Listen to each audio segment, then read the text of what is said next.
Happy New Year. While you guys are celebrating, I'm in my office preparing this video. This is your replacement class. You need to go through this video and also go through the documents I'm going to show you, and I'll walk you through them again. We've gone through all these before at the start of the semester, but many of you, I think, did not take some of this very seriously. If you look at the assessment, you'll see that first off, you have a final paper due on the 24th of January that is worth 40% of your grade, and that these two news reports, one that I'll be handing back this week, and the next one, which will be due in a week, are worth together 16%. So those plus the final paper are worth 56% of your grade. So you need to take this very, very seriously. And I think some of you have not. Some of you have not read this stuff very carefully. So, again, you have a week to prepare this last one. Hopefully you've already begun, but I'll give you some tips today on how to finish it up and make sure you get as much of those 8 points on this second report. And basically your final paper is just redoing the first two. You're just going to take those two and improve them based on what I tell you, and so you have a good shot at doing a lot better with those 40% if you listen now and consider very carefully what I have to say and review these documents again. Going down to the news reports, so again, based on the instructors, lectures, student presentations, and so forth, students will write two 500-word news-style reports about let me move this over a little bit, about what's happened in class, about the concepts presented and so forth. And you have an example A paper, so you can look at that. I mean, it's not really copy it, but not the content, but the style you can copy. And the news critique sheet shows you exactly how I will grade it, and we'll go through that right now too. Each of these writing assignments will be worth, as I said, 8%, so making 16% overall. Students should write these as a journalist, emphasizing the most interesting aspects of the class in the lead paragraph, the first paragraph, and summarizing other interesting insights in paragraph 2 and 3.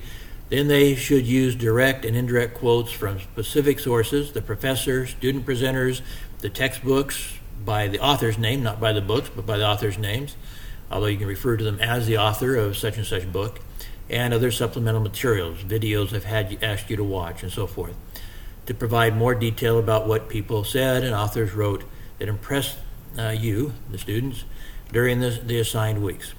Now, I have made slightly change because I'm allowing you to, or you're not handing in this next paper until next Monday. You'll go ahead and cover everything with that, and so your final paper it might include a little bit from the last week, from week 15, but it's mostly going to be a rewrite of the first two papers. The final paper will be about 1,000 words, so you've done two 500-word papers, or you will have by then, and so you just turn it into a 1,000-word paper, also a new style, but this one's worth 40%. Students can take some of the content essentially from their previous reports. They can even do some copy and pasting from their previous reports if you think you did a good job with them. However, emphasis should be given to class content. Okay, this part is wrong, and I'm going to just, I am in Word. So I'm going to, it says emphasis should be given. It's not really wrong. If there's anything in the last week that you really like, then maybe that should be your lead. But I'm just going to delete that. So you can consider that not part of the syllabus at this point. It's gone. So primarily it's going to be basically a rewrite of the first two. If there's anything in the last week you want to include, you're able to do that. But it's mostly how do you do better on putting the two papers that you will have done together, making them sound good, making them flow together well, and improving them from from the feedback I will have given you. So really a lot of your grade is going to happen from what you learned today and over this next week, and from the assignments that I'm grading today and tomorrow with your first writing assignment, your first major writing assignment anyway, and then what you hand in next week after you've had a chance to review my comments this week. In fact, I would say I'm not. In fact, I will move that back. Let me just move that back right now. That will be due. This says, oh, excuse me, that's the quiz. Well, you do have to prepare for the quiz, obviously, on the last day of the 15th. This says due Monday. We will go ahead and say Wednesday. So I'm going to change that. The news report will be done Wednesday. So you have a few more days to work on it.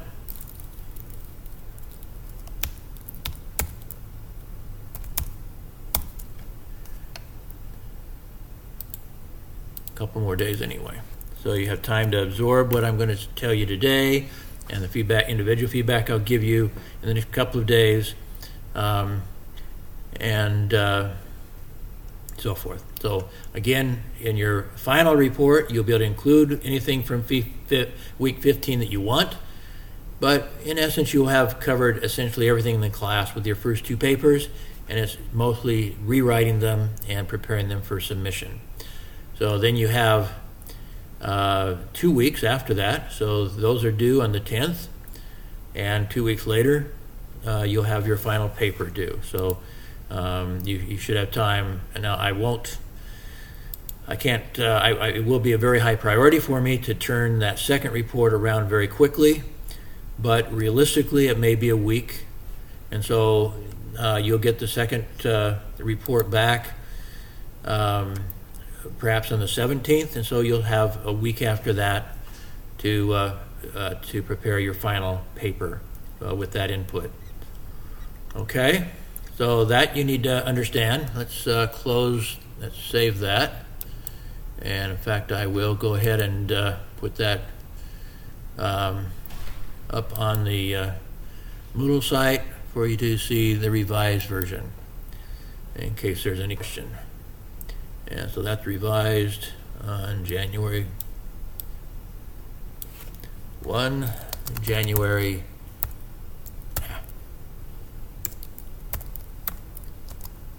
2018 today.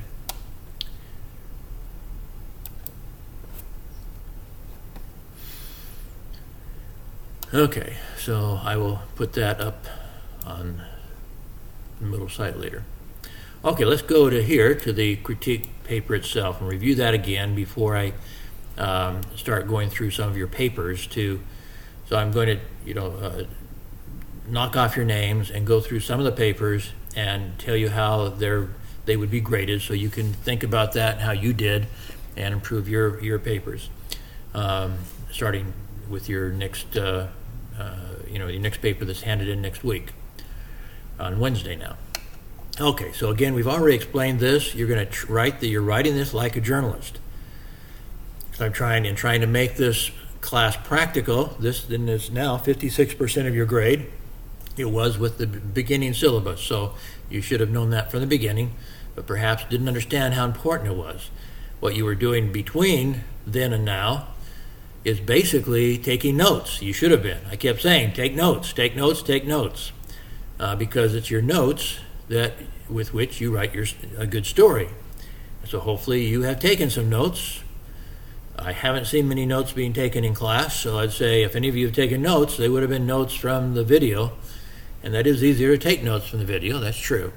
But set your, this is why it's important. Okay, so let's look at new style.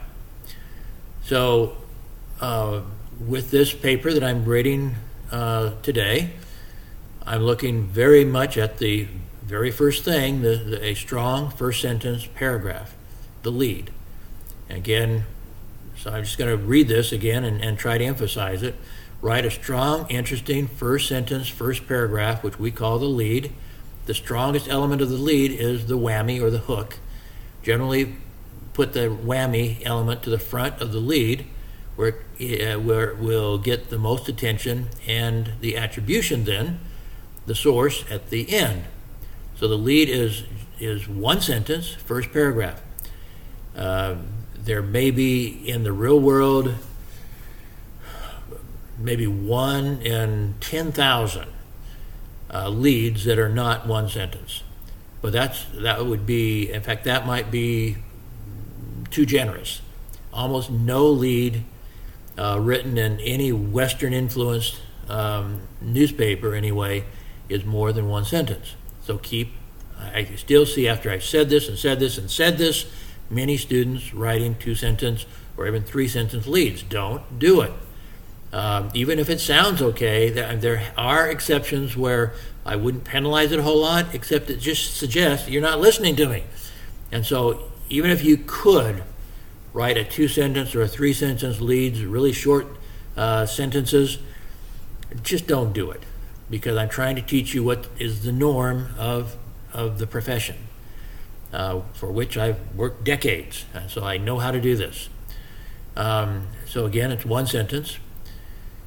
I'm just going through it anyway. It is the most important sentence in your story because it will largely determine whether or not people will read the story at all. Later on, when you take other classes from me, this won't be 15%, it'll be 25%. 1/4 of your entire grade will be based on one sentence. It's that important. I maybe should have done it with this class too. I've knocked it down to 15%. But that doesn't mean it's not important. It's extremely important. The complete lead then includes the lead, the first paragraph, plus another paragraph or more, usually not more than two paragraphs beyond the lead, that helps summarize the story's primary 5 W's, the who, what, when, where, why, and how questions for the story, before proceeding to the body of the story for more details.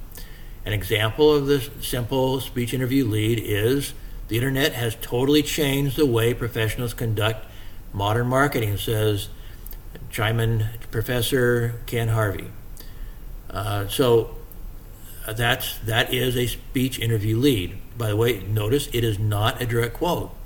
This is an indirect quote. A one that uses a direct quote here is called a direct quote lead, or just a quote lead. And that is also unusual.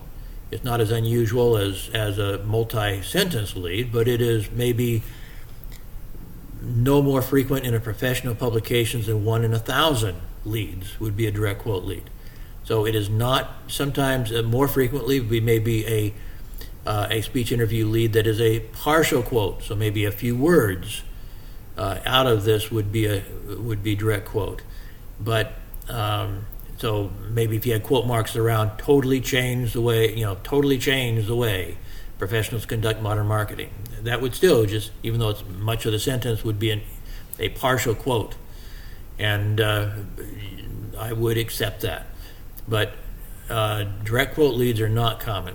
Partial quote leads maybe, definitely are more common. But indirect quote leads like this, which we call a speech interview lead, it's a sort of lead you typically use if your story is based on interviews or it's based on a speech, which is a lot of the stories. And in your case, all of this, your stories are all based on speeches in class. And so, and of course, we're pretending that all those speeches in class took place at a specific conference on a specific day. And so, again, I don't care what day it is. There's the samples here have dates set. You can change those dates, but they should be at a certain time and a certain day, a certain place, as the examples will show you. So, anyway, also in the crash course that you have available on Moodle, also it talks in much, much more depth on how to do this stuff. But it also shows a lot of other types of leads, and I don't really refer real strongly to my textbook, because I don't want to confuse you. I'm telling you, just use this type of lead. Use the speech interview lead. There's lots of other types of leads, but you'll get yourself in trouble if you don't use the speech interview lead, because that's a natural type for these stories, and it's simple, simple, simple. Just do what I showed you here. and change the names, change the content, but use this style. So when we get down, then the basic 5 W's included in the complete lead. That's the question, are they? Make sure you have included a summary of the basic 5 W's of your story, who, what, when, where, why, and how, in your first 2 to 3 paragraphs. Called by some, including me, the complete lead. In this course, I've given you permission to make up some details for this purpose, such as in paragraph 2 below, for the example, a report. Guth is really the author of a PR textbook my class was using in a different class, not a live participant in our pretend conference. But you can do the same thing, not with Guth, but you can use quotes also from our textbooks as quotes, and pretend that Poe and Lowell both attended our conference. In that case, those quotes should be accurate, because you're taking it right from the textbooks. But they should also be relevant. Don't just throw something in there. Make sure that any quotes you take from the textbooks are very relevant to what you're talking about. Otherwise, the quotes and information should come from me or from the student presenters, or the videos. Also, any videos I've assigned, you can take quotes from those. And some of those are pretty interesting. So the example here is, so the lead, if we had if say that I quoted Guth here instead of me, so the internet has totally changed the way professionals conduct modern marketing, says PR marketing expert. What was his first name? I forget his name, but anyway, we'll say Donald Guth. And so that would be the first sentence. Then down here, the second sentence would be, Guth was the keynote speaker for the conference, The Decline of Mass Marketing and the Rise of Consumer-Focused Marketing at Xiamen University Malaysia on June 15th. Speakers at the conference also explained how mobile technology is quickly providing broadband internet access to the most remote villages around the globe, which is having a major impact on PR marketing as well as on world cultures. So you see this second paragraph, that's all I use for us to create the complete lead. So who was the who? In this case, in this example, Guth was the who. When? June 15th. Where? Xiamen University. What? At a conference, The Decline of Mass Marketing at Rising Consumer-Focused Marketing. Why might relate more to why he said what he said. So we said he is totally changing things, and then speakers at the conference, kind of general in this case, we'll name them individually later, also explained how mobile technology is quickly providing broadband internet access to so that's telling a little bit of why it's changing, how internet, or how the world of marketing is changing. And a little bit of the how. Now, the how and why may not be totally covered in these first 2 paragraphs, but all the others should be, and a sense of the how and why should be in the first 2 paragraphs. They could be expanded on as you proceed in your story. Okay, so that's very important. 15% of your grade will be that. Another 15% is, did you use multiple sources? You certainly should be using good sources. You have plenty to choose from. Me, the textbooks, all the student presenters, the videos that you've been assigned, and so forth. So you have plenty of sources to quote. Now, how do you quote them? So this 2B is very important. Essentially, every paragraph should be attributed. Every paragraph should be attributed. Do you understand that? Essentially, every paragraph should be attributed. Do I have to say it again? Every paragraph should be attributed. Who said it, or where did you get your information? Be specific with full names and titles on the first reference, the first time you refer to somebody, then family name only thereafter. In other words, the first time you quote me, it would be Professor Ken Harvey said. Okay, that would be the first reference. The second time you quote me, directly or indirectly. It doesn't matter whether it's a direct quote or an indirect quote. It would be just Harvey said. I let you guys call me Professor Ken, Dr. Ken, whatever, because that's easier for you to pronounce. But Harvey is my family name, so in writing, it's not hard to write that name. So in this story, you should then turn to my family name, which is Harvey. Harvey said. Point C, use direct quotes. So a good share of your story can be just direct quotes. And if you've taken notes, this should make your story a lot easier. A direct quote sometimes is not 100% accurate, but the essence of it should be accurate, the content should be accurate, and most of the words should be accurate. What will penalize you will be if I don't think the person you quoted said this at all. Or if you're just making up the quote, then you'd be penalized for it. That's going to depend a little bit on my memory, and so I'm not going to,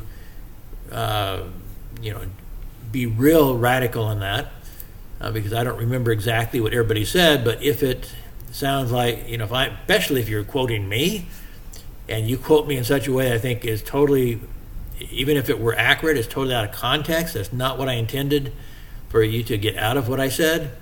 That you didn't understand what I was explaining, then that would be a negative. I'd be deducting points for that.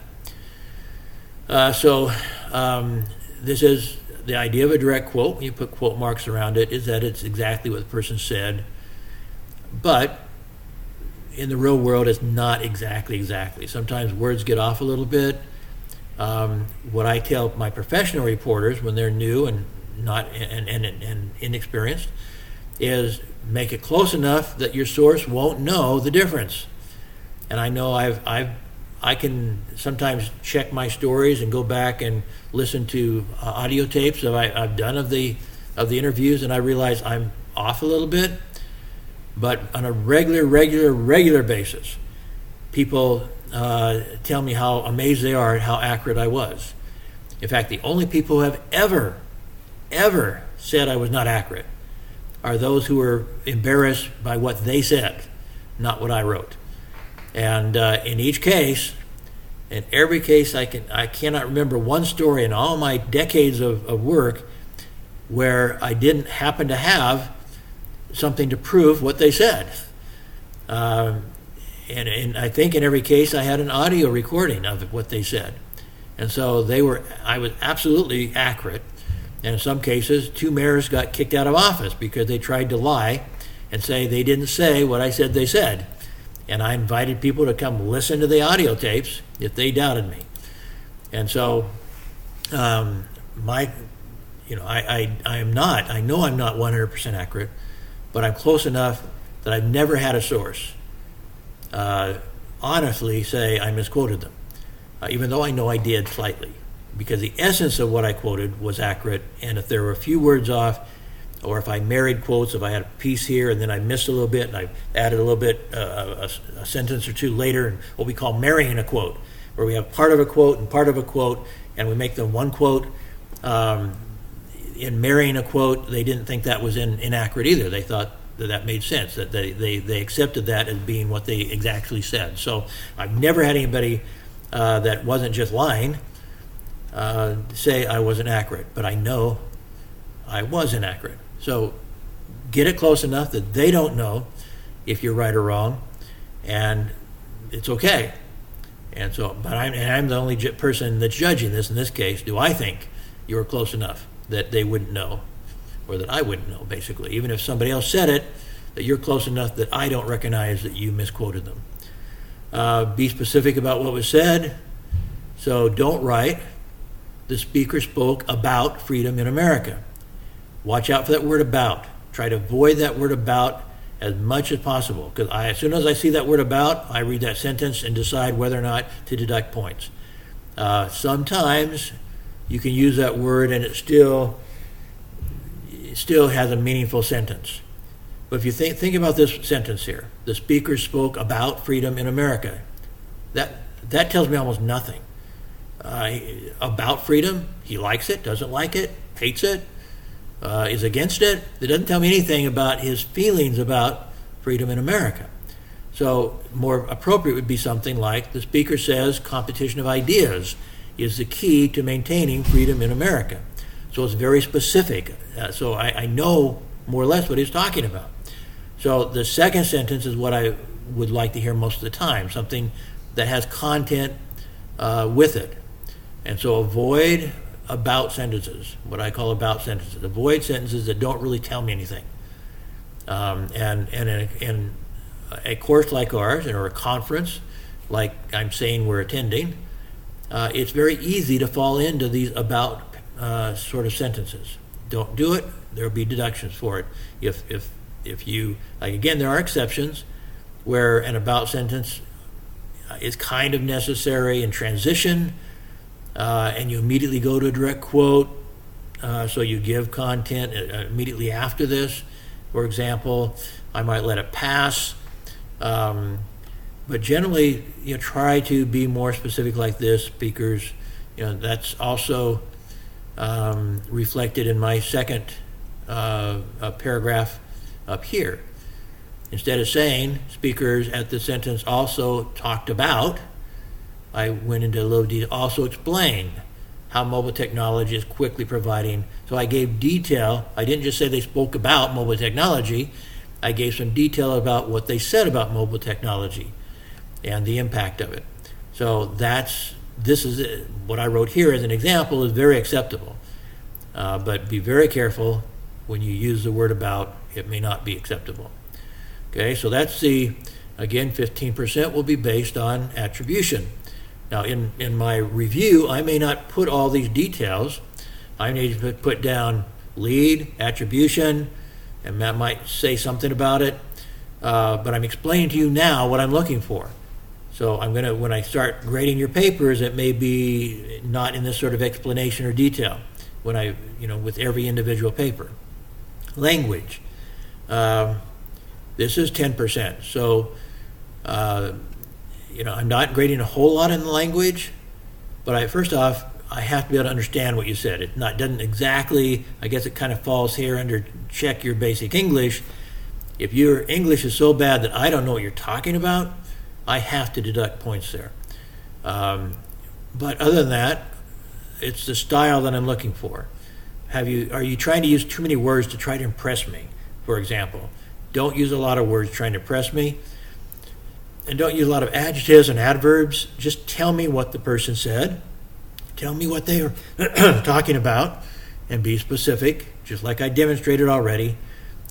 Be simple. Use simple words, simple phrases, simple sentences, simple paragraphs. Write simple. That's what I'm looking for. If you try to impress me with words, it's probably going to be up here and fall into the wordiness category, and definitely not be simple, and I will deduct points for that. Flow, does your story flow well? Does it go from one idea to the next? One thing I do to make it flow well, it comes back up here, is I interweave quotes and phrases. I kind of jumped over that a second ago, but as explained in the news writing section of the crash course, summary paragraphs need to interweave with direct quotes to help in creating a smoother transition from topic to topic, and I can say from idea to idea, from concept to concept. So typically I want direct quotes, but not 100% of them. I want summary paraphrases still attributed to a source, so they're indirect quotes, not direct quotes. And then I want you to have a direct quote to kind of give us the flavor. So my preferred would be about 40% direct quote and 60% lead and summary sentences or indirect quotes that kind of guide in between the summary quotes. The direct quotes. The direct quotes, not the summary quotes, but the direct quotes. The direct quotes then give us a sense of the person's expression, their personality, what they're emphasizing. So, and it also gives us more credibility that you directly quoted somebody, and so we feel like, they really did say this. Even if you're wrong, that's what the reader comes away with. That is, that a direct quote is kind of like a video recorded interview on TV.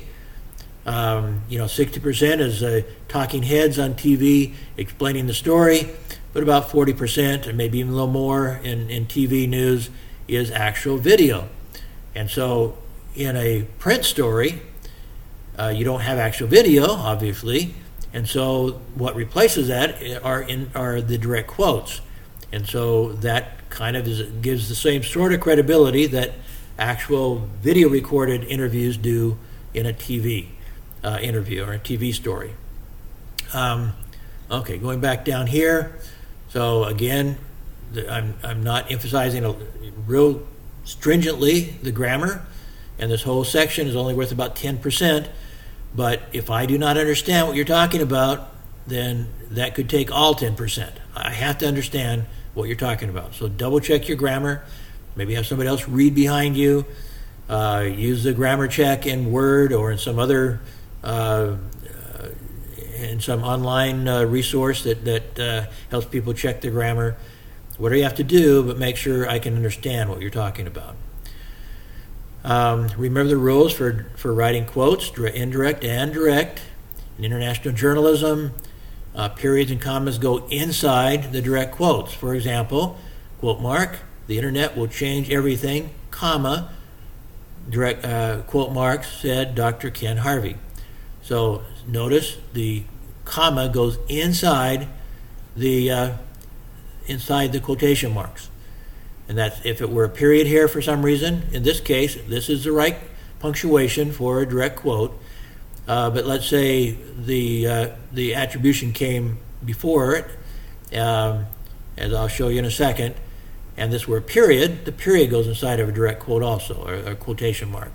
So whether this is appropriately a comma or a period, it is that punctuation, period or comma, and then the quote marks. Notice where the comma goes. It goes at the same place for an indirect quote, but there would be no quotation marks, obviously. So an indirect quote would put it like this, and so the comma goes in here. If it's an indirect quote, there's no quotation marks. Okay, there are three different types of quotes. Type 1 quote is where the attribution is at the front of the quote, and it's usually an indirect quote. So this is an example of it. Harvey said, one of the strongest trends in online marketing is native advertising. Notice the attributions comes at the start, not at the end.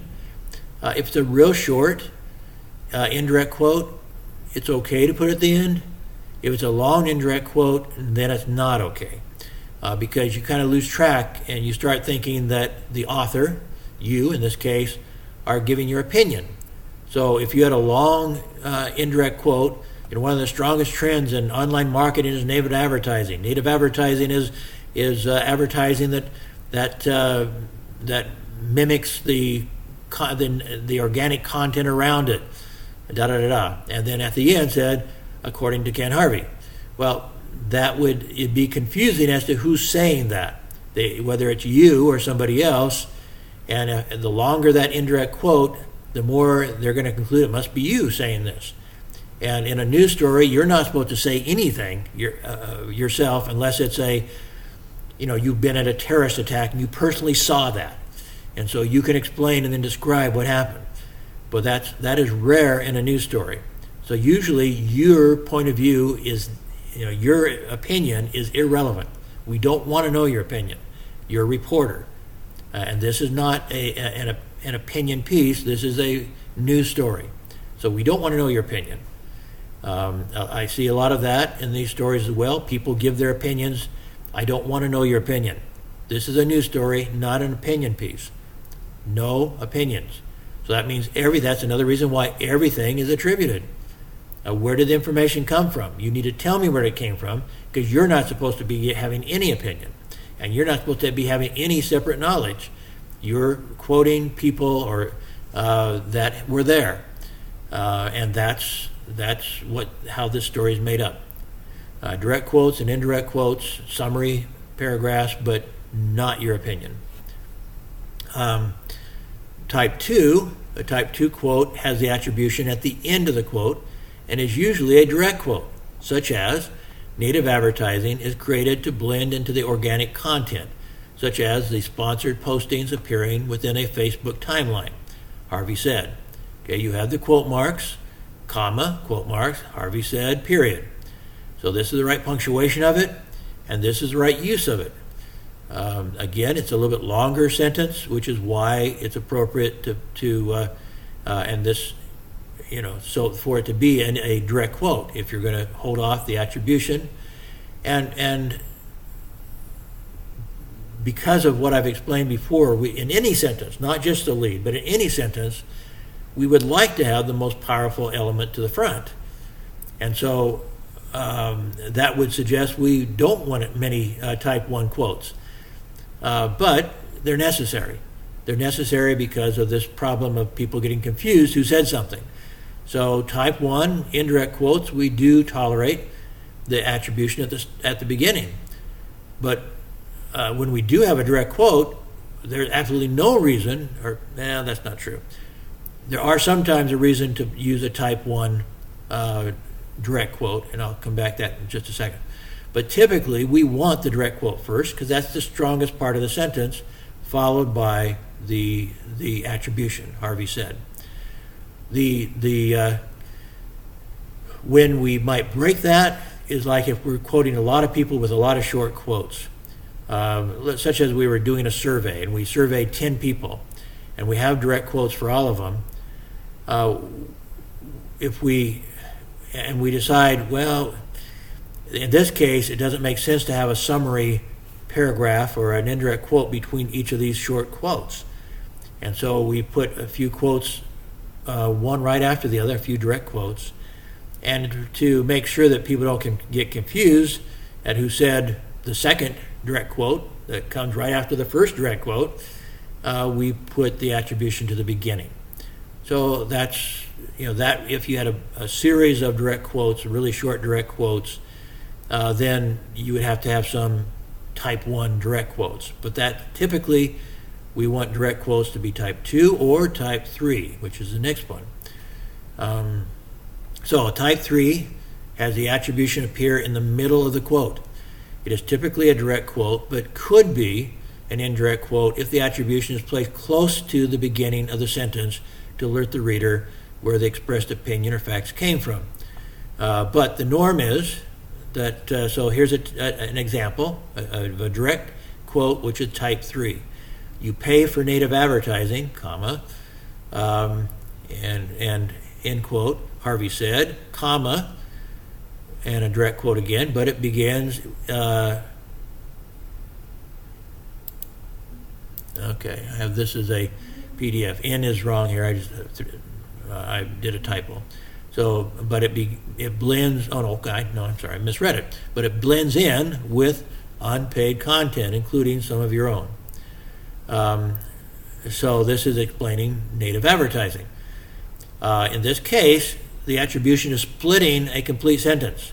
And because it's splitting a complete sentence, we put not only the comma here, but we also put a comma after the attribution and pick up with a lowercase b and but, and pick up the end of that sentence.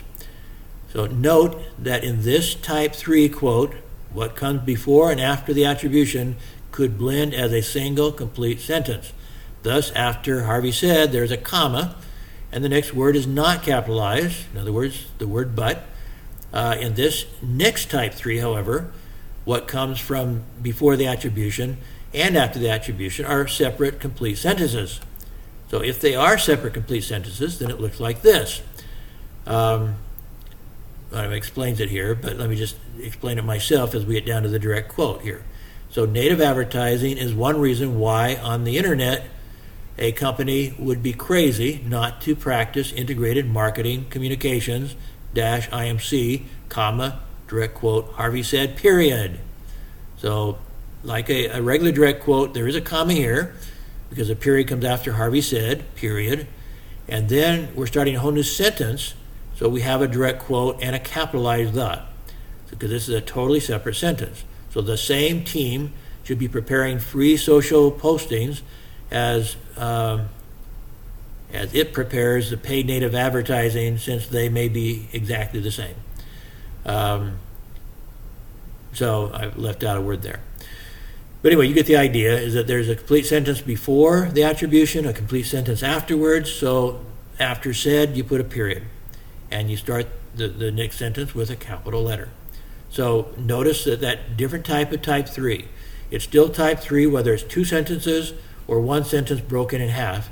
It's still called type 3, but your punctuation is different. So this is very important.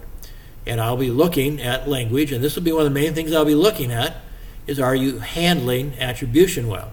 This probably should be worth more than 10%, because this is all very important. So it's your grammar, your wordiness, your simplicity, and the way you handle direct quotes, and also how you handle verb tenses.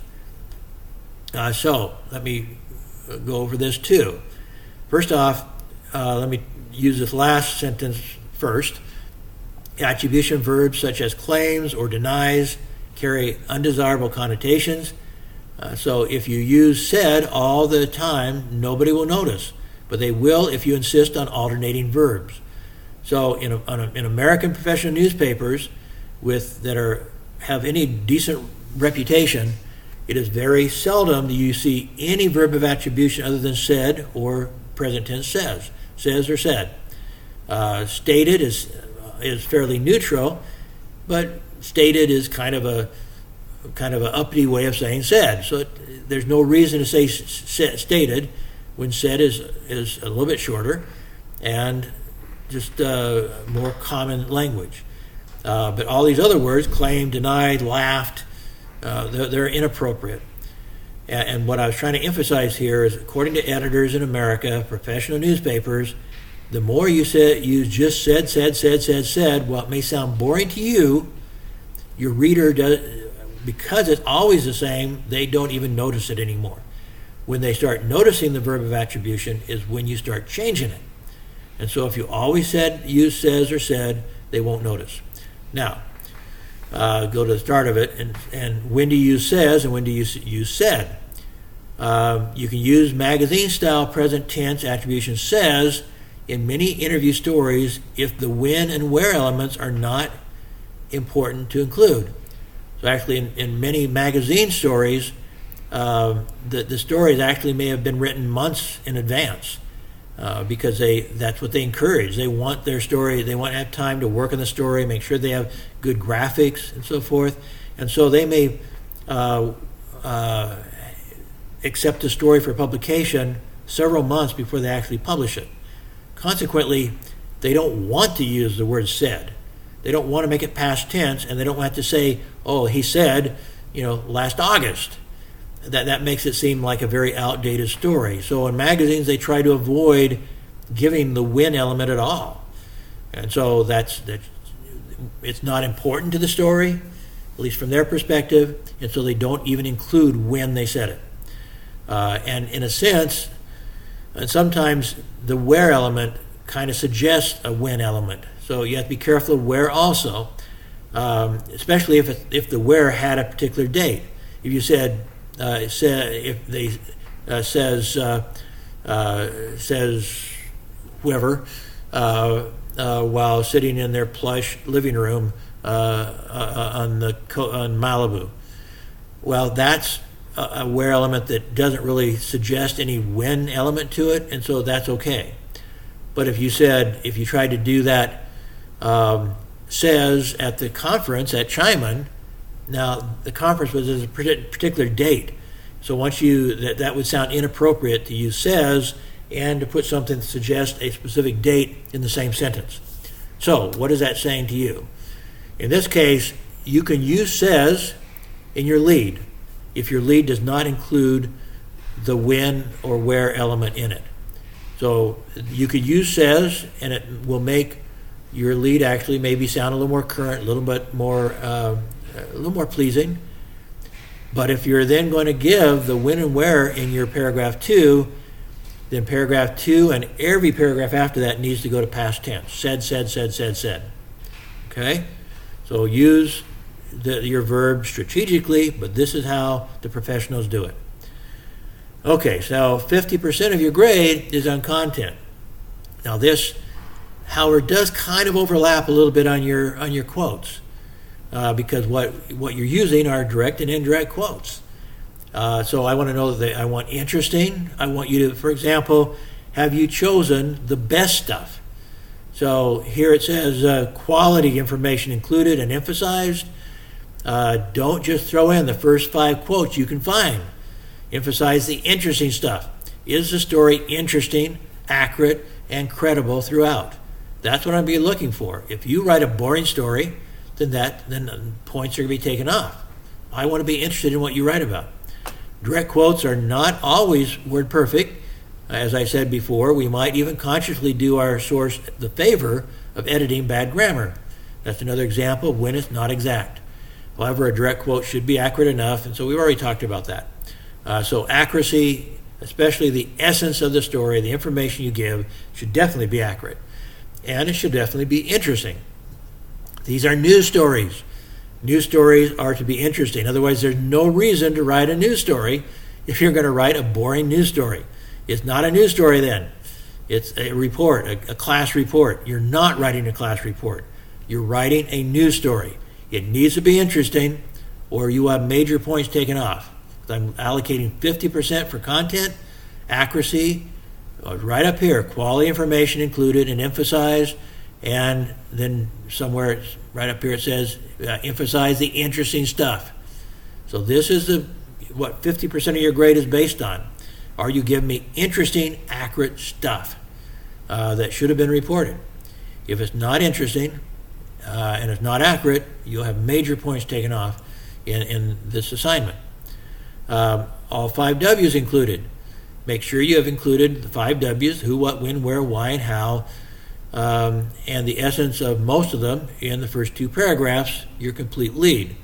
Again, the how and why may not be real strong in your complete lead, but in essence, they should be in the rest. In other words, you talk about, I just talk about native advertising.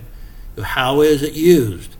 Why is it important? Why is it effective? Those are how and why questions that if you were writing about native advertising, you would want to put in there in your story. No first-person comments or second-person references. Avoid words such as I, we, our, us, me, or you. These are all first and second person. Those are not typical. Those are not usually found in news stories. So these. Anyway, so in journalism, we write in third person because it sounds objective. We use such words as he, she, they, the company, their, the source, etc. We keep ourselves out of the story, and also we have no personalized conclusions. If you feel like you need a sense of a conclusion at the end of the story, use a quote. Find a quote that you think kind of gives it a sense of conclusion. But don't use it, even though sometimes TV reporters have a bad habit of throwing something in kind of casually that they think makes it a sweet, nice conclusion, it's stupid. They should not be doing that. Some do it, and the more casual, like morning news shows are more often do that than evening news shows. But particularly for something in print, which is what we're doing, no personalized conclusions. That, again, is reflecting your opinion. I do not want to know your opinion. Your opinion is irrelevant in a news story. No opinions. I did say 10%, and these are the easiest 10% for the whole story. All paragraphs should be short, 1 to 3 sentences long. That's it. Nothing more than 3 sentences. And 1 sentence is okay. You will not be penalized for a 1-sentence paragraph. Let me, though, explain. And the reason for this is that newspaper columns are usually about 2 inches wide, maybe a little bit more than that, but just a little over 2 inches wide, which would be about 5 centimeters wide. Not very wide, and so even short paragraphs look quite long. A 3-sentence paragraph in a 2-inch column is going to look long, actually, and 1 sentence will look okay. So a 1-sentence paragraph is okay. Let me expand on this. I maybe should have in writing, but I explain it to you now. And by the way, it does explain that part of this is for skimmers, that people trying to skim can't skim long paragraphs very well. So they want them broken down, and they look a little intimidating, and they may just stop reading altogether if you have long paragraphs. So short paragraphs keep the readers going. But anyway, there's another reason. See, I was going to say this. A way to keep your paragraph short.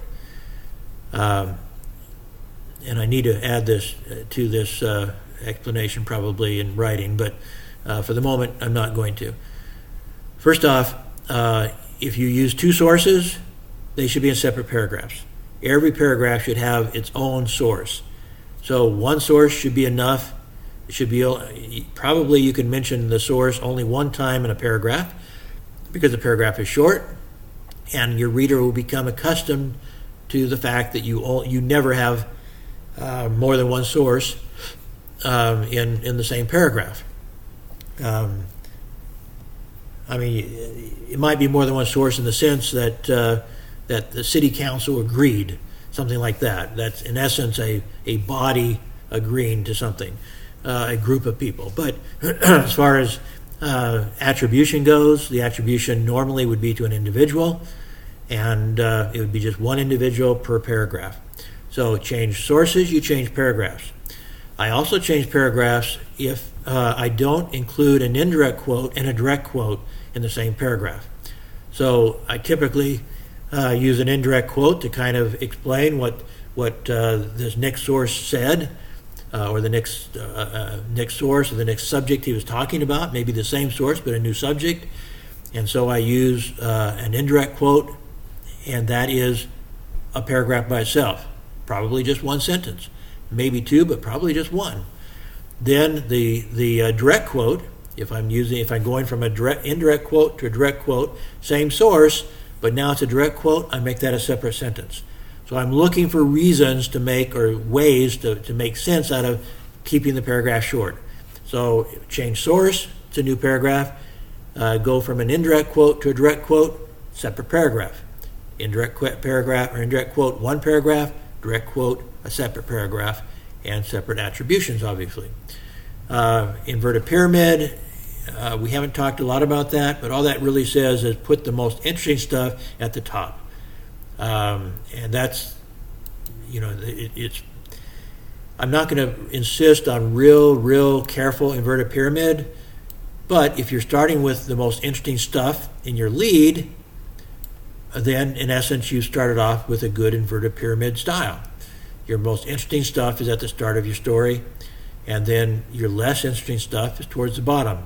Do not try to write chronologically, and I do not want to hear what would normally get you deductions under this rule and under formatting is if I hear words like the second speaker said, the third speaker said, or then this happened,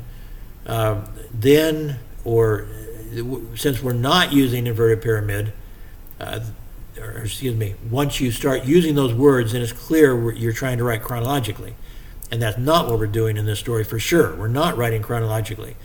For one thing, you really can't, because you're going, you kind of could, but it would be a terrible story to try to write chronologically. You could write, you might try to write one class chronologically, but don't do it.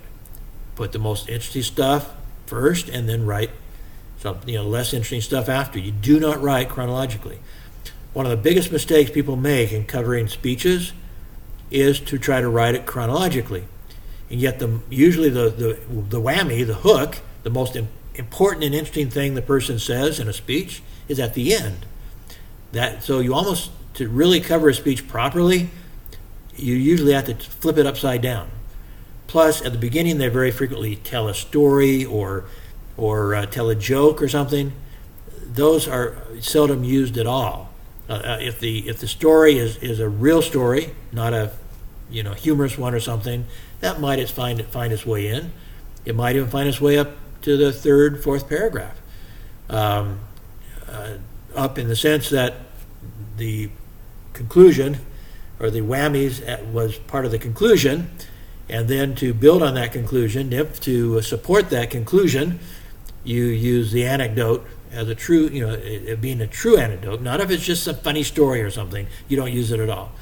But if it's a true story and it supports the conclusion, then it might be one of the last things you said is the conclusion is now your lead, and then the anecdote that he might have actually started with might be your paragraph 3 or 4, and then you go in order of importance, the most important stuff at the top. So that's what inverted pyramid means, and so I do not want to see first, second, third speakers. This person said this, then that person said that. And very seldom will I not deduct some points if you start making those chronological sort of references. Okay, so that's the end of the rules, and I'm just going to put, like I said, I'm not going to, as I'm grading your stuff on Moodle, I'm just going to put, this should have a 5 in front of it, 1, 2, 3, 4, 5. Meaning the lead, what kind of score did you get in the lead? I might give a little bit of explanation, but I'm giving you the explanation now. And so I'm going to expect that you have listened to, understood what I'm saying now, and as I go through a few examples, that you will understand what I'm talking about. So lead is 15%, attribution is 15%, the language is only 10%, but very important. You could very easily lose all of those. So even though it's only 10%, you make a lot of the mistakes in here, it's all gone. I'm going to give you a 0. So it's 10%, but it's 10% that could go very fast if you're lazy in your writing. Your content, most important, 50%, but it better be accurate, fairly relatively accurate, and interesting. And that's probably the most important thing. Those are the two important things. Interesting and not accurate, I don't want. And accurate and not interesting, I don't want. You have to have both of them. It has to be accurate and interesting. And that's when you'll get 50 points. If it is boring and accurate, then you might get 30 points because this is so important. On the other hand, if it's interesting and inaccurate, you might also get only 30 points because it's just not acceptable. Content is too important, and that's what I'm emphasizing in this class. And number 5, the 5 is missing, but the 5 is then the formatting. I'll be looking at your length of your paragraphs, looking at whether you're saying first, second, third, all that sort of stuff, and that's the 10 points there. Okay, so down in the example here, what's in yellow is the lead. What the complete lead is the yellow and the green together. The two of them. So even though it says complete lead is green, that's the second half of the complete lead, so to speak. The complete lead is both the lead and the second paragraph, at least. It might include more paragraphs if you feel like you need more summary to cover your 5 W's adequately. Then you could go to a third paragraph, and that would be green also in this analysis. Blue is the bridge. That's how you bridge into the rest of your story because you're kind of starting the story over again. You're bridging into the indirect quote, indirect quote, going back and forth between direct quotes and indirect quotes, giving details to what you summarize in your first 2 paragraphs. So a very easy and good way of doing it is that in this case, the third paragraph, the one in blue, the bridge, is very similar to the lead. In fact, sometimes, I've mentioned this in class, sometimes I actually go through my notes and I look for a good direct quote first. And if I find a good direct quote, I don't make it the lead, I make it the bridge. And then I rewrite it and make the rewritten version of the best direct quote I have, the lead. And so it becomes an indirect quote, and the direct quote, the really good direct quote I found, becomes paragraph 3. It kind of starts the story all over again, and then we start going back and forth and back and forth. It is possible to have bullets. First off, a bullet should be detailed enough that people can understand it. For example, don't just list the attributes of the different media. You have to explain them if you're going to use them at all. And it may be too boring to you. It may fall back under content. Is it interesting? If you're going to use the attributes, they better be interesting. Put them in some way that is interesting. And you may not use all of them, but you may explain why one media is more powerful than another because it uses more of the senses or whatever, and so you start talking about some of the attributes and why it's clearer. So you can use bullets, probably only one group of bullets, so not multiple groups of bullets, just one.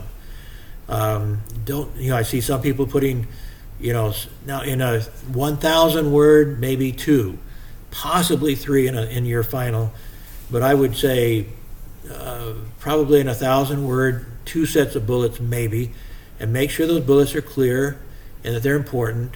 Obviously, the purpose of them is to kind of do a fairly quick summary, but they still need to be interesting. Notice also that here you're going again, the bridge is very frequently, that's the first paragraph of the body of the story, is very frequently a direct quote, and then you start going, it's not exactly direct quote, indirect quote, direct quote, indirect quote, but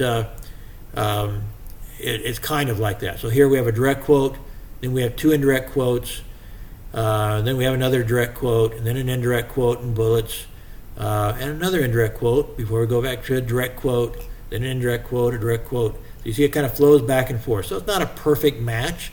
There's some, and it depends a little bit on how accurate your notes have been, and maybe you don't have accurate notes, and so you may use a little bit higher percentage of indirect quotes than direct quotes, but you should have, and again, if you have to go back, you have videos of most of the student presentations and my lectures, you should have enough direct quotes that there's that credibility and that interesting, that how somebody expresses themselves differently than somebody else. It's more interesting that way. And so this one here does not have a lot of direct quotes. It would be, I'd say, sufficient direct quotes. Yours might have a little bit more than this. So again, you don't see any first, second, thirds, anything like that. You're just going from one idea to the next. That transition is important. And again, the indirect quotes help you give transition. So here, for example, it says, it talks about these student speakers. So this could have been part of, when it names these student speakers, could have been part of the complete lead. It could have been brought up and made paragraph 3 instead of this direct quote. But the flow was a little bit better because this direct quote reflects the lead. I went ahead and put the body here, or the bridge here, and this next paragraph could be considered part of the, so it's not an absolute science. There's a little bit of art to this, not just all science, even though that's the way I think. So anyway, going back here then, they explain that integrated marketing communication, IMC, and other forms of consumer-focused marketing are uprooting the notion of mass marketing by helping organizations customize their messages to targeted groups and directly communicate with individuals over the internet and with other forms of modern communication. Direct quote, in the 21st century, marketing means building relationships with individual consumers, and that's good news for public relations, said Han Yang, whatever. Okay, so this indirect quote leads into the direct quote. Now we have some more indirect quote stuff, like down here. Harvey said that inbound marketing tactics such as offering free games, webinars, and ebooks get people to share their personal information through a registration process. Direct quote, with the increasing focus on building two-way, what I have there, building, looks like a typo, building two-way win-win relationships with important publics, modern marketing tools pretty much dictate the use of an integrated marketing approach, Harvey said. And that used to be considered public relations, or what used to be considered public relations has now become central to the entire marketing process. So that emphasizes PR. So again, here's another example of an indirect quote going to direct quote. Un said, the spread of mobile broadband around the world now makes video-based marketing, interactive games, and other powerful PR marketing tactics nearly universally available.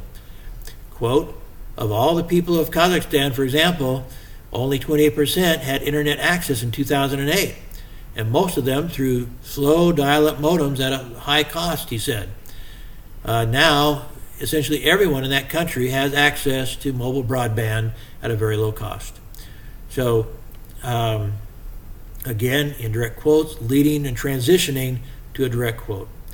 So hopefully this is the general explanation. I've talked about this before, but now I'm going through this very carefully with you. I've spent almost an hour of our Monday class, so to speak, going through all of this so you have no excuse not to understand how to write this stuff.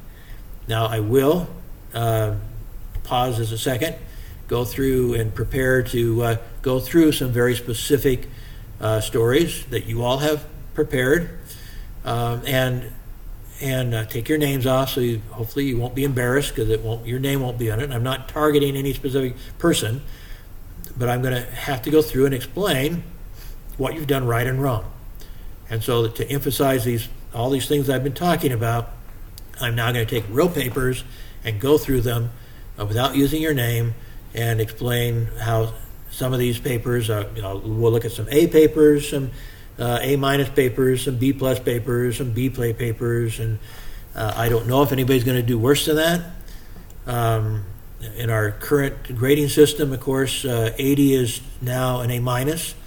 I've got to get some Bs, so there'll be some grades in the 70s. I have to have some. And so when you get down to the C's, basically you're in the 60s, I believe. And so there may be some C's. If I think you really have not been paying attention, you really have no idea what you're doing, then there may be some C grades. I'm sure I won't give anybody who actually completes the assignment, I don't think will get less than a C on this assignment. Without having looked at them, that's what I'm telling you. Usually it's somebody who hasn't done the assignment, then obviously gets a 0, which is a very bad thing to get. An F is much better than a 0. You're saying, well, it's still an F. I know, but we're counting points. When you get a 0, let me emphasize this, when you get a 0, it takes 2 A's to make up for that 0 as opposed to 1 A to make up for an F. You think about the points. Let's say you get a 100-point A and a 0-point F. What's your average? 50. Basically, you're right on the edge of an F still. So you don't have a good grade, even though you got an A. If you're averaging not numbers, but averaging grades, so to speak, an A and an F make a C. But when you're taking points, they don't make a C. They still, like if I got 90, instead you got 98% and a 0%, you basically still have an F average, despite the fact that you have an A and an F. So you need to complete your homework. On the other hand, again, to get a decent grade, if you have a 0 and maybe 2 90s, so you have 2 A's, but they make up 180 points, and in 3 assignments, your average is 60. So actually in our grading, that might be a C-. I can't remember exactly where they have the cutoff point, but it's not a good grade, and it's very close to a D. So if you had 2 A's that were like 85s, those are still an A. It's our new grading system. That's now 170. So if you got 170 and a 0, so it's 170 in 3 assignments, that is 170 divided by 3 would be 50, what would that be?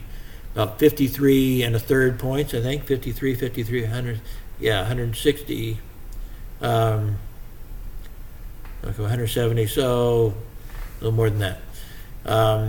But anyway, it'd be a D, or some form of a D. So it would not be a good grade. You had 2 A's and an F. So again, if we were averaging grades and not averaging points, it would be a fairly decent grade. But we're not. We're taking points down. So you can't afford zeros in this class, or any class that is taking points and not just averaging the grades themselves, the A, B, C's. Totally different way of, totally different impact when you start averaging that way. So zeros, terrible. So don't get any zeros. Okay, so I'm going to pause it now and get out some stories to review with you.